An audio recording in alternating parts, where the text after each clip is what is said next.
When my students ask to be taught the way of Galawain, I tell them that they have already failed. Does one ask a deer to present itself as dinner? Of course not. One must outwit, outmaneuver, and overpower the deer if one dreams of venison. So it is with the Seeker God. To ask a question is weakness, and idle indecision. To seek answers is to understand, and to become one with Galawain. Survival begins with strength from within. What's up, you beautiful gamers, and welcome back to Role-Playing James. You know the drill. Today's about Galawain, the people that pledges call to him, as well as prayers dedicated to him. Remember, go watch my Gods of Eora lore video if you haven't already, so you'll have a little bit more context about all of this. With that being said, who is Galawain? Galawain is the patron of the hunt and all of its forms, and he is honored by those whose occupations are concerned with pursuit and discovery. His faithful include frontiersmen, constables, treasure seekers, explorers, and even scholars, many of whom wear his calf symbol, a dog's head, around their wrist or neck. He is also protector of the wild places and untamed wilderness where the hunt manifests in its purest form as daily struggle for survival. He believes that the kids should have autonomy and respects those who become fierce warriors able to withstand any kind of perils that the world might have in store for them.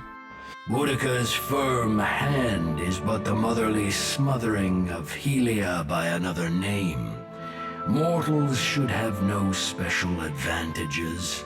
Only once kith have striven to improve themselves through trial will they truly know their measure. Kith must suffer to find their strength if they are to survive the world into which Eothas drags them. Our intervention in your struggle would be a cruelty and counter to our purpose. Perseverance and cleverness are prized by Galawain above the brute force, a fact that young pups often forget. It is right and proper that the strong lead the weak, and it is equally proper that the strong become continually tested until the balance changes. Galawain celebrates the strength of the victor and the prowess of the well-fed predator, but above all, the clever hound celebrates the transformative nature of strength. Galawain's greatest desire for us is that the prey becomes predator, making mewling babes grow into strong hunters, and the lost find their own enlightenment. This philosophy is best exemplified by the rites of the Anamfatha of Ernglanfath.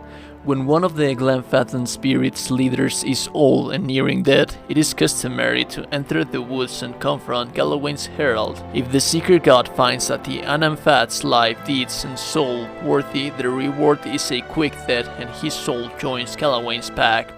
If deemed unworthy, the Anamfath is killed, his soul is forced to find its own way to the next life, and his memory erased from the records of the tribe. Survival begins with strength from within, and weak leaders endanger the whole pack. This is Galawain in his purest.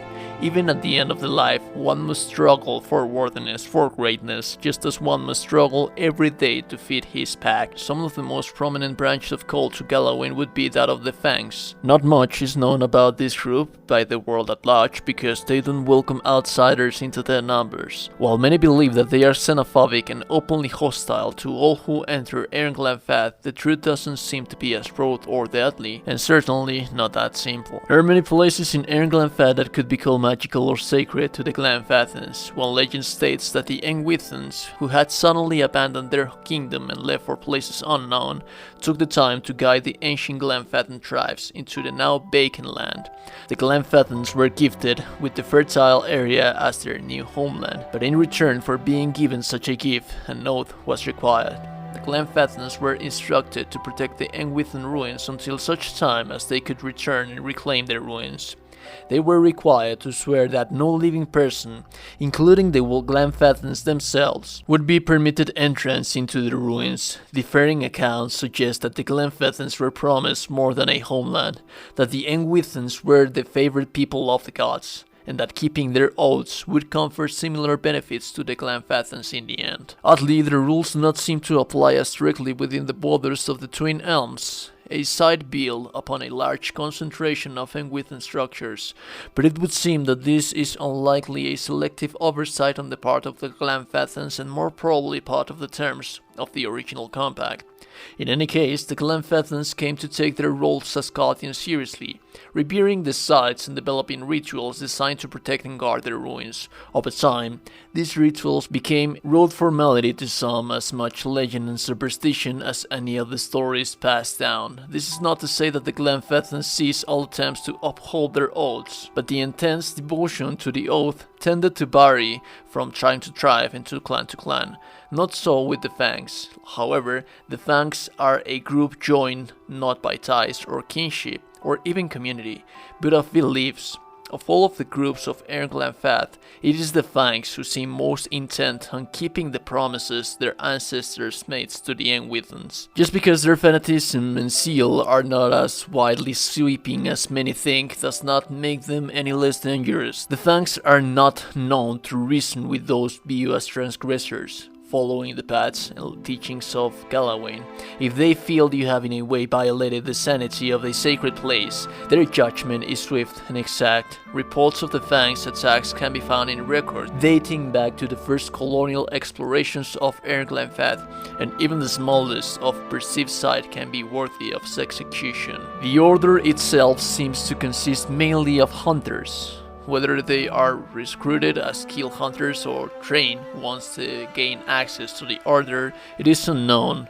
From all accounts, once they join the Fangs, hunting games fall second behind patrolling Glenfath and protecting their ruins. Like previously mentioned, while there is no priesthood that follow Galawain teachings in a traditional way, people show their cult to him by deeds, much like you would see in the Norse mythology with warriors rendering cult to their gods by strength and war.